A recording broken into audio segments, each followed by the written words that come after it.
네, 참담하시죠? 저도 참담해서 어저께 하루 종일 정신을 못 차렸습니다. 우선 일단 죄송합니다. 제대로 예측을 못해서 할 말이 없고요. 입이 10개라도 유구무원입니다. 죽을 죄를 졌습니다. 죄송합니다. 오늘 떠평은요, 이 참담한 마음으로 간신히 제가 카메라 앞에 섰는데요. 기자들이 취재한 건데 어저께 선고가 나기 직전에 아침에 권성동과 권영세 취재한 거를 기자분이 올린 겁니다. 8시 28분 권성동 도착. 잠은 좀 자셨냐? 푹 잤다. 기각되면 어깨전망? 부도 없이 얘기했잖아. 미리 얘기하면 재미없잖아. 크크. 8시 50분 권영세 도착. 오늘 결과 어떻게 예상하세요? 잘 모르겠네요. 크크크. 은은한 미소. 바로 원내실로 들어감. 9시 5분 이양수 도착. 어떤 마음으로 의원들 모여서 지켜볼 예정입니까? 어떤 마음? 기각을 바라는 마음으로. 크크. 미소. 다른 의원들 잘 못 잤다고 하던데 진짜 잘 잤을 거야. 크크. 정치인 말 믿는 거 아니야? 오늘 비대위 모두 발언 없을 거다. 바로 의총 들어가고 비대위 끝나고 한마디, 의총 끝나고 한마디. 기각과 각하를 자신한 듯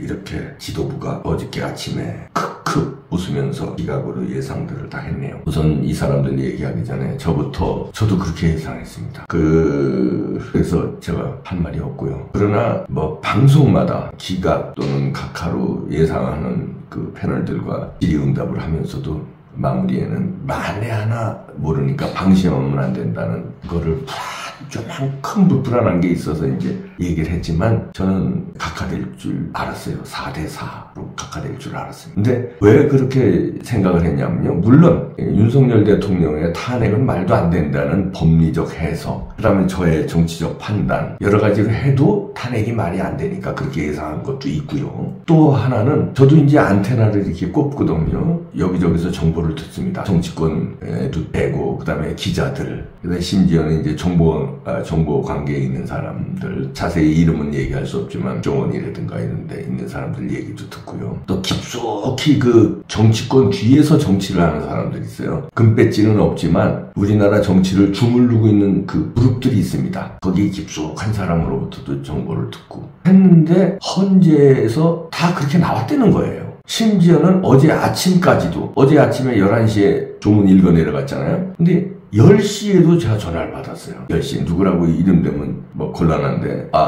오늘 윤 대통령 돌아오시면 각하되면, 각하 확실하다, 각하 끝났다, 각하되면 관저에서 대통령 집무실로 가실 거다. 그러면 연도에서 많은 사람들이 환영을 하고 탱크를 흔들었으면 좋겠다. 그렇게 방송을 해다. 이런 얘기를 1시간 전에, 선고 나기 1시간 전에도 들었습니다. 누구라고 말씀 못 드립니다. 그런 식으로 정보가요. 그분도 속은 거죠. 그분도 보통 정보망이 있는 분 아니고 굉장히 힘이 있는 분입니다. 근데 그분도 속았고 저도 한두 사람한테 속은 게 아니라 그 정보원들한테 다 속았어요. 그 말은 뭐냐면은 헌법재판소에서 대국민 사기를 쳤다. 그 바지입니다. 그런 첩보들이 헌법재판소 내에서 쭉쭉 나왔어요. 그래서 제가 때로는 떠평으로 그걸 얘기했는데 헌법재판소 발로 사기를 친 겁니다. 그러니까 각하를 안심하게끔 슬쩍슬쩍 흘린 거예요. 그럼 그걸 듣고 우리들은 이제 확신해서 방송을 하고 국민의힘은 확신해서 이런 얘기들을 하고 그날 아침에 이렇게 크크 웃으면서 다 이렇게 예상했다는 거 아닙니까? 잠도 푹 잘 잤다고 그러고 권성동 잠 푹 잘 잤다고 그러고 권영세도 은은한 미소 짓고 이렇게 얘기하고 이양수도 다 그렇게 얘기했다는 거 아닙니까? 다 웃고 잠도 잘 자고 그건 이 사람들도 정보를 다 받았는데 어디로부터 나온 정보일까요? 헌법재판소에서 나오는 정보죠. 헌법재판관들한테 직접 들은 것도 있을 수 있겠지만 거기에는 여러 사람이 근무합니다. 판사들도 근무하고요. 그 밑에 사무 보조하는 분들도 근무하고 이분들 중에 공작이 들어갔다. 민주당의 이재명과 붙여서 저는 그렇게 판단합니다. 그래서 이제 폭동이 일어나지 않게끔 그리고 미리 안심을 하게끔 이렇게 전을 한 거 아닌가. 그래서 우리는 안심했잖아요. 보수우파 국민들은 유튜브도 보고 또 자기 나름대로 이렇게 분석을 하고 그다음에 국민의힘 돌아가는 게 각하 기각으로 결정된 거 같고 그러니까 안심하고 있었잖아요. 허를 찔리게 해서 딱 발표한 다음에 끝. 그런데 준비는 어떻게 했습니까? 진공 상태로 만들어놨잖아요. 헌재를. 그때 좀 이상하다는 했지만 그건 뭐 좌파들 시비도 있을 수 있으니까 그래서 어딘지 모르고 그냥 하는구나 이랬죠. 그런데 지금 끝나고 나서 알고 보니까 복귀를 해보면 왜 골프나 바둑 같은 것도 끝나고 나서 복귀를 하잖아요. 그게 19홀이라고 그러지 않습니까? 복귀를 해보면 보이는 거예요. 술을 둘 때는 안 보이는데 복귀를 해보니까 헌법재판소 진공상태로 만들어 놓은 거, 그 다음에 헌법재판소 발로 비각이나 각하 의견이 다대사로 올라갔다는 거, 그 다음에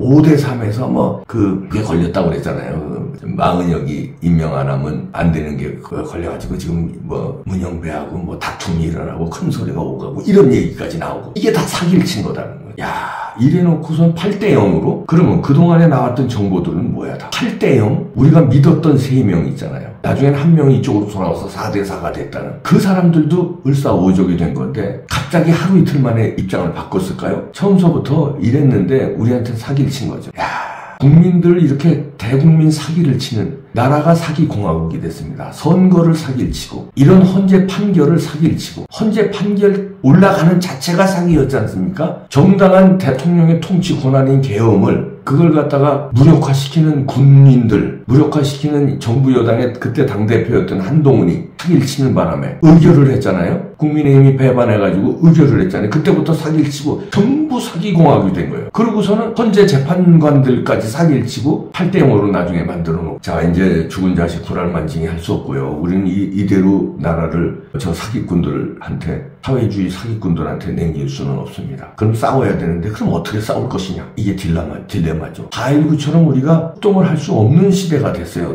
어떻게 되다 보니까. 그러니까 방법이 국민이 배를 뒤집을 수도 있다는데 배를 뒤집을 수 있는 방법이 마땅찮아졌어요. 폭력은 동반하면 안 된다는 컨센서스가 사회에 이렇게 있습니다. 그러니까 폭력도 못 써. 100만 명, 200만 명이 광화문에 모여도 해결이 안 돼. 유튜브로 여러분들이 그렇게 많이 응원을 해줘도 해결이 안 돼. 언론은 꿈쩍도 안 해. 부정선거 취재도 안 하고 윤석열 대통령 탄핵 날 전날까지도 패널 구성을 아주 시뻘건 놈 빨갱이 하나, 그 다음에 이쪽은 한동훈 빨을 앉혀놓고 윤석열 대통령 탄핵 전망을 해요.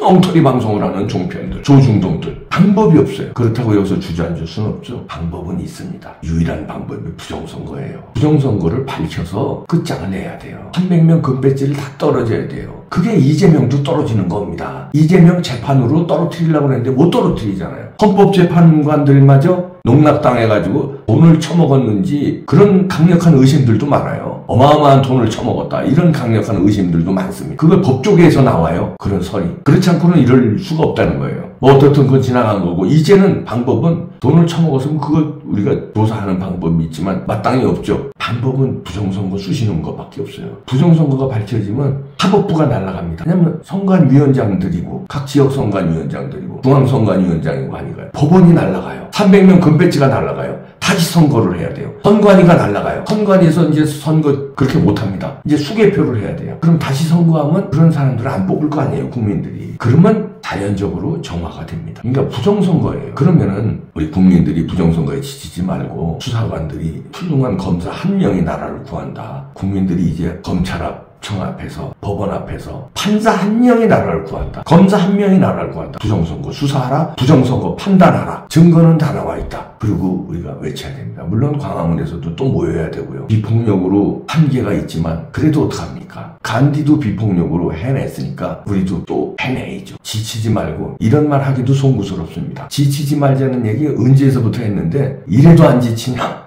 죄송합니다. 부정선거예요. 부정선거 밝히는 방법밖에 없습니다. 그래야 이재명을 멈출 수 있고요. 그래야 사기공화국을 멈출 수 있고 그래야 주사파를 멈출 수 있어요. 다른 방법으로는요. 이미 재판부가 다 넘어갔고 경찰, 검찰 믿을 수 없고 군대까지도 못 믿어요. 방법이 없어요. 한 명의 판사, 한 명의 검사, 부정선거를 밝힐 수 있는 한 명의 수사관, 한 명의 검사, 한 명의 판사를 기대하면서 우리는 집회를 계속 이어가야 되고요. 한 명의 양심 고발자. 지난번에 나왔죠? 선관위 서버 임대 준 거다. 그런 고발자들 나와야 돼요. 선관위에 가담했다가 뭘 아는 사람들은요. 용감하게 나와주시고 나중에요.